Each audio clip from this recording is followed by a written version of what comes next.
Emails are back in the news, raising more questions about the relationship between the Clinton Foundation and Hillary Clinton's time as Secretary of State. This as polls show Clinton pulling ahead of Donald Trump in key swing states. Joining me now from St. Louis, Senator Claire McCaskill, one of the first members of Congress to endorse Clinton for president. Senator, the State Department released more emails this week under a lawsuit that raised serious questions about the link between the Clinton Foundation and the State Department when Hillary Clinton was the secretary there. You just heard Governor Pence say that the American people have a right to know if there was a pay-to-play situation. Do you support the idea of an investigation? Well, first of all, let's give this context, Chris. This was a right-wing an organization, Judicial Watch, that has been after Hillary Clinton for decades. They got thousands of emails. They released 2 of them, trying to give the perception of a problem. But if you really look at those 2 emails, one was about recommending a former staffer for a job, and the other was just somebody who wanted to give the State Department information. There's no evidence that Hillary Clinton ever changed anything she did in the State Department based on any activities of the Clinton Foundation. There's none. Well, let's take a look at that second case that you're talking about. This involves a fellow named Doug Band, who was a top official at the Clinton Foundation.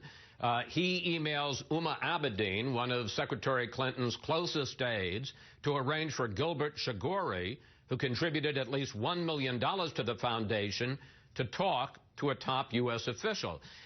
Senator McCaskill, you don't have a problem with big donors to the foundation getting favors from the State Department? Well, first of all this gentleman wanted to do was give information. He was asking for nothing. Well, we don't know that. That's what Gilbert Shigori says. Gilbert Shigori is a fellow who's been in trouble with the law, had to give back millions of dollars. He says he wanted to talk to tell them about what his insight into the election in Lebanon. We don't know if that's true. Well, we do know this. We know there's no evidence based on what the State Department has said in the last few days, based on all of the investigations that have been done around an unprecedented release of emails in government, that there are no laws that have been broken. There is no evidence there was any pay-to-play. And frankly, this is a distraction for the Trump campaign, which is a dumpster fire at this point. I think they are anxious to try to get people to look over here, because if you look at what Donald Trump is saying and doing, is in many ways frightening. Well, I'm going to get into that in a minute, but I do want to ask you one more question with regard to this. You say that there were no favorites, and let's talk about another case, Rajiv Fernando. He was a securities trader who gave at least $1 million to the foundation and was appointed to the International Security Advisory Board, Senator, although he had absolutely no qualifications and no experience in that area.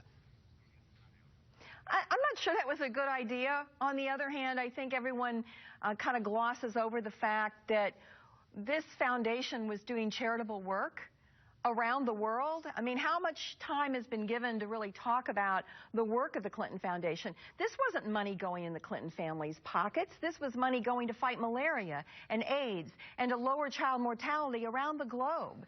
The idea that anyone who gave money to the Clinton Senator, you certainly can't argue that that justifies putting a big donor on an official advisory board who had no experience in that area. And when that fact that he was on the board was revealed, he quit within 24 hours. Well, I will just say, I don't know why he quit. I don't know why he was appointed. I do know this. No one has been investigated more than Hillary Clinton in the history of presidential politics. And I know that when Jim Comey was lauded by the Republicans prior to him saying no law had been broken, they changed their tune when he didn't give them the answer that they wanted. And frankly, Donald Trump is on a campaign to undermine law enforcement in this country by eating at the very fabric of trust in the FBI, which I think is really unfortunate. All right, let's talk.